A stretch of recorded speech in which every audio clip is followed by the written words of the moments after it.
What's up, y'all? It's Annabelle with That Good Shit, and I am here with the one and only Rico Nasty.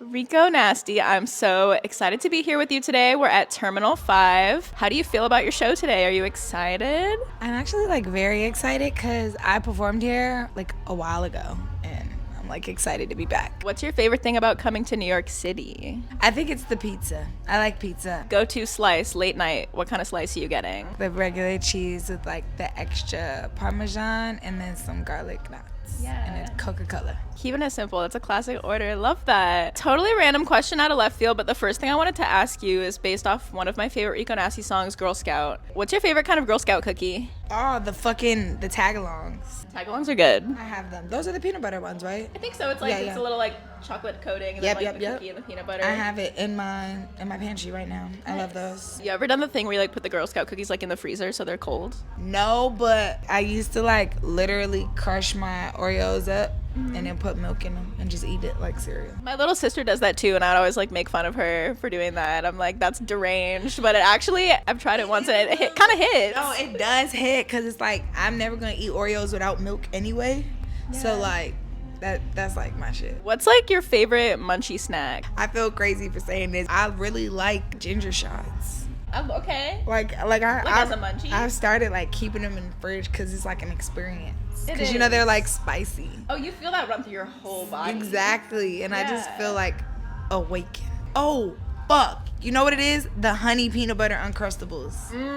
Them bitches are so good. I love those. I eat them all the time. Yeah, that whole theory that rappers eat 12-year-olds is so true. I love a frozen Uncrustable in the summer. You know your shit, because a lot of people are scared away by the cold peanut butter, but I like it on a summer day. I'm I love it. It's like a peanut butter and jelly popsicle with bread. Another thing I want to ask you about, Rico, is the other day on TikTok, I saw that you're getting your house exterminated and you were stuck in a room for 2 hours and you were showing your son 454 videos.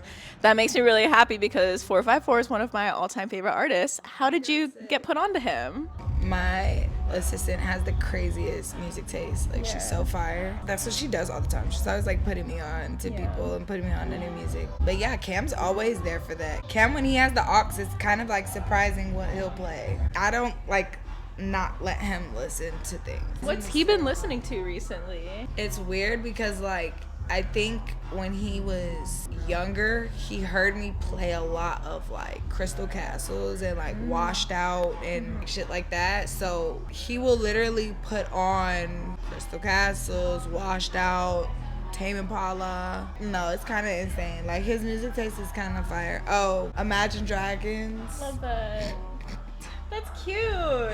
He has good taste. Yeah. I feel having a taste that diverse as a young kid, I wonder what he's going to be listening to. When he's older, he's going to have such a mature palette for music. I feel the same way. He's been in the studio with me, not just watching me make music, but watching people produce music, watching people sample things, watching people play things they like and things from where they're from. So yeah, I think it's pretty crazy. He wants to do guitar lessons, so that's the next thing. How crazy would that be? He shreds on electric. That'd be the coolest collaboration. Have him playing guitar on a song for you. How have you been going about keeping balance as being a mother and also being a super rock star? I feel I'm just super disciplined. I don't really do as much as people think that I do. And I find peace in that. I love that people think whatever they think because I think that it's just very simple. My house has a studio in it now. Yeah. So I take him to school, I go to the studio, which is in my backyard, and I work, pick him up from school, make him after school snack. Yeah. We watch TV. It's super chill. And then when I have a show or something like this, I come back before he has to go back to school. So love that. I'm glad you guys have that. I've seen you through so many eras because I've been listening to your music, since the Sugar Trap era. It's amazing, and I'm just so happy for you. I was at Coachella in 2019 when you were wearing those big crazy wing pants. And you brought out Doja for Tia Tamera. It's been cool seeing you through all the eras, and I'm curious, if your whole career was a novel, what would the title of this current chapter be? It would be called You're Not Crazy. Why would it be called You're Not Crazy? Because all the shit that people try to make me seem like I was crazy for it's normal now. You've been such an innovator throughout your career, and you've also done a lot of like emerging sounds way before they were the cool thing. How do you go about kind of discovering like such out there forward thinking music so early on before it becomes popular? When I like music, I don't ask anybody else if they like it. Like when I find new music that I like, I don't ask anybody like, hey, do you like this? Like I just like it for myself.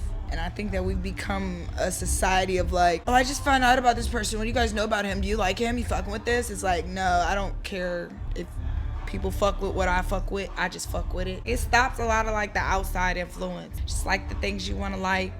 And even if people be like, oh, well, why do you like that? You don't have to explain like why you like certain things. Are there any artists around you right now that you feel are like really innovating and pushing things forward? Oh my God, everybody. And that's not even on no dick riding shit. I feel like everybody doing their thing right now. BK just dropped. Flo Milli just dropped. Bro, I'm so proud of Flo Milli. That is somebody who I've always known was like a problem. That girl is somebody to watch. And I'm just so proud of just watching the artist that she's becoming, watching her go from like hard rapping to like now she got her softer shit and just like elevating in herself as an artist. Like I'm just very proud of her. And BK, I love BK because she's like similar but not similar in any way. We make harder music, and watching her project, seeing her just continue to be true to herself. I'm not really like tuned in to like a lot of other people, but those two are the girls that I've always had on my like, you go on my phone, my search bar, I'm checking up on them. I care about them. They've both been doing so amazing. Both of their new projects are crazy. The BK project is crazy. I'm just like watching from the backside like, damn, y'all are eating, and I'm so proud of y'all because I remember that there was a time where like, you know, they were new, they were babies, and now they're getting the recognition that they deserve. I still remember like Flo Milli's Beef Flow Mix blowing up on TikTok. Like we were all there, and just to see how far she's come has been so fire. Her soul is so pure. She's such a genuine person, so I just always want to see her win. And same for BK, like they're just very nice ladies. They are. They're very nice ladies. Yes. One of the things I love most about your craft and just the way you do what you do is the way you collaborate. You're so adventurous with your collaborations. You're like a chameleon. Like you can really adapt to like any situation you're in. One collaboration I saw from you recently that was so fire and like really fed my like 16-year-old self was you did a song with the drums. Yes! Please. Why my 16-year-old self? No, literally. Bro, I found out about the drums when I went through my very first heartbreak. Yeah. So it was like please stop. Like, please stop. And Johnny is such a sweetheart. And it's just one of those surreal moments, like, where you're working with, like, a literal, like, an icon for real. How did that come together? Dude, he had been reached out, and we'd been going back and forth, and we'd been trying to set up times. Times never set up. And then we finally matched up some dates, had a session. And when I tell you, it was just like the most genuine. We talked a lot about what like the song meant to him, which I never did before. Normally, I either get the feature sent in or like if we do it in person, I just lay my shit and that just be it. But like it was really nice to see an artist like explain what the work meant to them because it really helped me like getting inspired and want to like try harder. And I'm really happy that people like that song because I was like, oh my God, I need to do good. Cause this is literally the drums. Literally. Like, this is the drums, and they mean the world to me, for real. Well, he means the world to me. Yeah, I love that collab, and you've collaborated with so many other iconic people, can't even count, from 100 Gags, who were just on the Schoolboy Q album. I love your stuff you've done with Denzel. I want to know, like, out of all the collaborations you've done, which has taught you the most? Oh my God, you don't want the real answer to that question. I mean, maybe we do. I might say, honestly, Earthgang. Big Titties? Yeah. That's one of my favorite fucking songs from you. Oh, it's weird because they were like the first people I ever seen. They would put their ad-libs in the beat. Like their ad-libs would be sampled on the beat like an instrument. And then they would do their actual ad-libs and rap and do whatever they needed to do. But they would start the song by doing that, like stacks of ad-libs, spurts, and shit like that. And I thought that was the craziest shit ever. I've definitely stole that. Yeah. I really fuck with them. They're very, very creative. They are. Yeah. They're always thinking outside of the box. And I think they're really similar to you. Like, they're always 10 steps ahead. like always trying new shit before it's cool. It's something I love about y'all. Speaking of collaboration, you just put out this new project with Boys Noize. That's so crazy. The first time y'all collaborated was on Girl Crush, which I used to listen to that and like strut down the street going on walks like, think I got a girl crush. Such a great song. What part of yourself artistically is brought out when you're working with Boys Noize? Oh my God, the fun artistic me. He's just like fun. We just have fun. Yeah. There's no rules, there's no boundaries. And he's naturally like a dancey person. Yeah. He loves electronic music and techno. I don't know, he just always plays me shit and it's like, oh my God, this gets me moving or this gets the club moving. We just have fun. Like if it doesn't make us dance, we're just like, okay, next song. I can tell you're having fun because you were on a Ring Tin Tin talking about I'm feeling cheeky. I'm feeling cheeky. I love that word. I don't know why, but like, bring back cheeky. Bring back cheeky. Where were you when you thought of that lyric? Like, what made you choose cheeky? I think we had just watched Austin Powers or something that had been in the studio the day before or something, and it was like, you cheeky bastard, or what did he say? He said something like that. So we were just like, I'm feeling cheeky. And then I also feel like when you wear booty shorts, like, and you got your cheeks out, very Sexy Red inspired. Yeah. Another lyric that really hit for me on Vagina, a little bit like Less Fun, but you had this lyric that said, I hate having fun because it reminds me of you. And that shit slapped me across the face. That's a beautiful lyric, though. How did that lyric come to you? Certain moments, like, you know, because they were such a big part of my life, I'm like, oh my God, you're really not there anymore. And I hate that shit. I hate when I catch myself enjoying stuff that we used to enjoy together. Life and moving forward. But it's like stream. Yeah, literally. Like life moves on and stream. Stream the pain. Exactly. Make art out of the pain. Make coin out of the pain. Every Like time. Yeah. Don't ever feel pain for free. never. Never. That's a real pro tip. Never feel pain for free. There's always so much value in pain. So much great art comes out of great pain. It's true. I'm grateful you put that in there because I heard that and I was like, I was really feeling that, especially recently. Okay, HOT, another banger on the project. If HOT scored a movie scene, what would that movie scene look like? I don't know, some type of like Baywatch reboot. Okay. And she's getting out of the water. Getting out of the water, just like looking hot. Yeah. Everyone on the beach is like, who's that? Who's that lady? Why is her ass so Who's that fat? lady with a big titties? Who is your favorite fictional character? And what would their favorite Rico Nasty song be?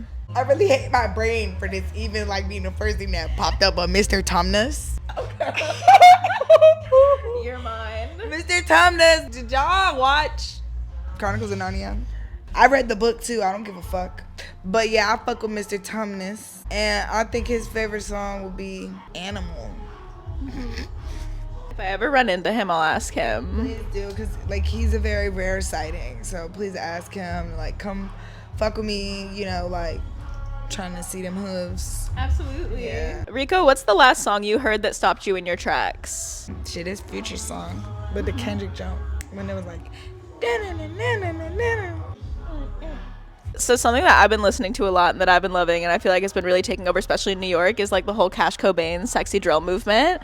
Have you been? Are you on that? Can yet? we talk about that? Because he said my fucking girl name, Zari. He was like, Zari, you know I be on your body. Oh, that's crazy. I was like, bitch, Zari, he said your fucking name. I'm a really big fan of him. I love him a lot. Like, I check for him. So. Yeah. What would a Rico Nasty Cash Cobain collab sound like? I don't know. Tell him to pull up to the studio and find out. Because I would definitely do a song with him. TBD. I would really love to see that. It's like two of my favorite artists, and he's been on like such a crazy move. Crazy wave. Like he's going crazy. I really love him. Crazy. Yeah. For sure is like a generational banger. For sure.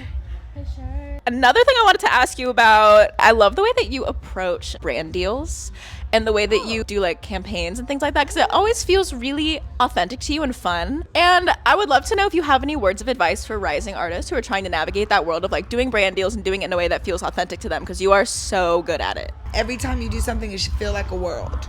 I don't even want to go too much deeper into that, because like that's a gem.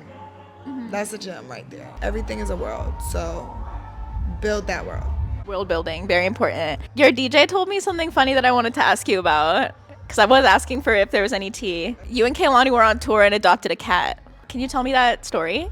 This is honestly so crazy. When I first found out that I was like going on the Kehlani tour, I was just like making jokes. Like, I'm not leaving this tour without pussy. Not Kehlani's pussy, but like pussy because it's hella girls and they're gay and they're gorgeous. And I love the Kaylani crowd and I miss y'all. And every time I see a bad bitch, they be like, oh my God, I saw you with Kaylani. And I be like, I know you did. I know you did because you're gorgeous. Anyway, we were in Dallas. There was a kitten.